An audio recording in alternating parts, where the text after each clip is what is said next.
This module deals with basic company administration, all the red tape, if you like, that goes along with having a company. It starts off with the registered office of a company, maintained in terms of Section 23.3, Regulations 21, 22, and 25.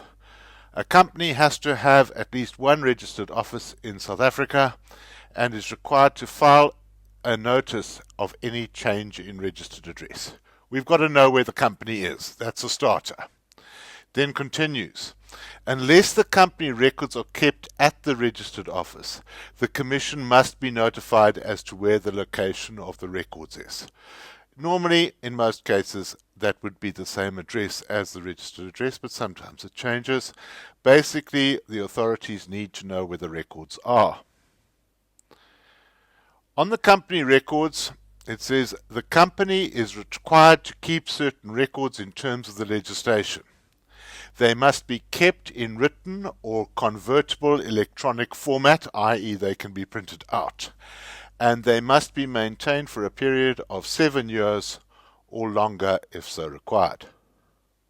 24.3 then continues, and it says there must be copies of the memorandum and incorporation, and any amendments to the alterations to it must be kept for the entire life of the company. Also, there must be a copy of any rules of the company or any amendments to the rules of the company, and they must also be maintained for the entire period of the life of the company. Records of directors and past directors must be kept for a period of 7 years after the director has retired from the company.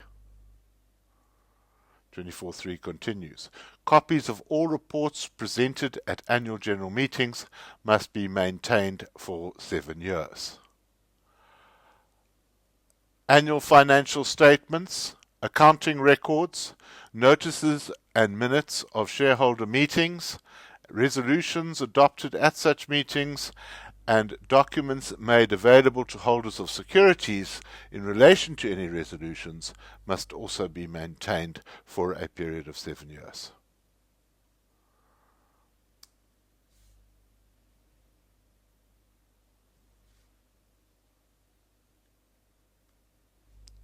(24.3) continues. Written communications sent to holders of any securities, minutes of all meetings and resolutions of directors and board committees, securities registers, and details of company secretaries and auditors must be kept for 7 years. Accounting records maintained in terms of Regulation 25.3. A company must have a financial year-end as specified in its notice of incorporation. That will become its annual accounting period.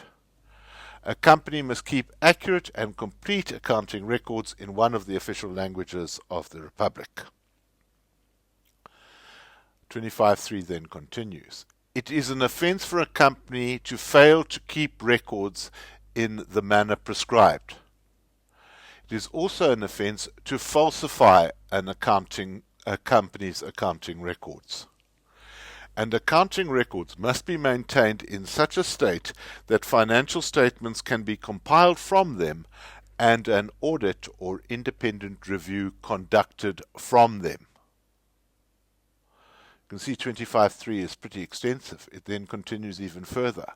The accounting records have to consist of detailed records of all assets and liabilities, records of loans by the company to any shareholder, director, prescribed officer, employee, or related persons, details of records of any liabilities or obligations of the company, details of all property kept by the company, and details that record the company's revenue and expenditure, including daily records of money received and paid for all goods purchased or sold on credit, and detailed statements of account maintained with any financial institution, normally that's a bank, where the company carries out its activities.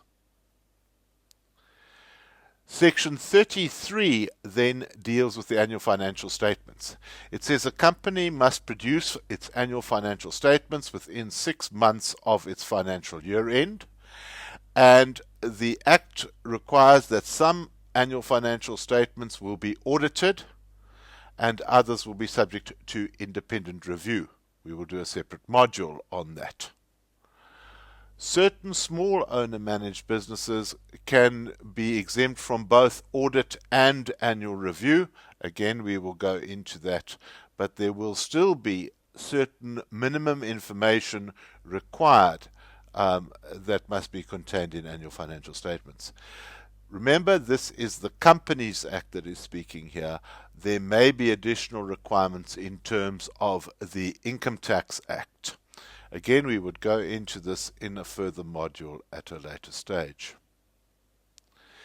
Regulation 30 and Section 33 then continue, and they say every company is required to fill in an annual return. And if the company is required to have its financial statements audited, then it will attach to its return its latest approved audited annual financial statements, i.e. they become a matter of public record. However, a company that is not required to have financial statements audited may choose to leave its financial statements at home and not file them as part of its annual return. The Commission will select a sample of financial statements annually and have a look at them for purposes of monitoring compliance and financial records and financial reporting, and may change these regulations from time to time.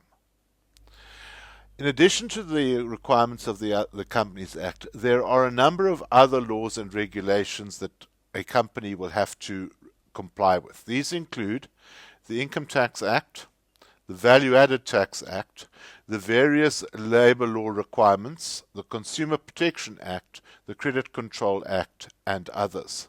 These will all be subjects of short modules at a later stage. We will also be looking at briefly at financial services legislation.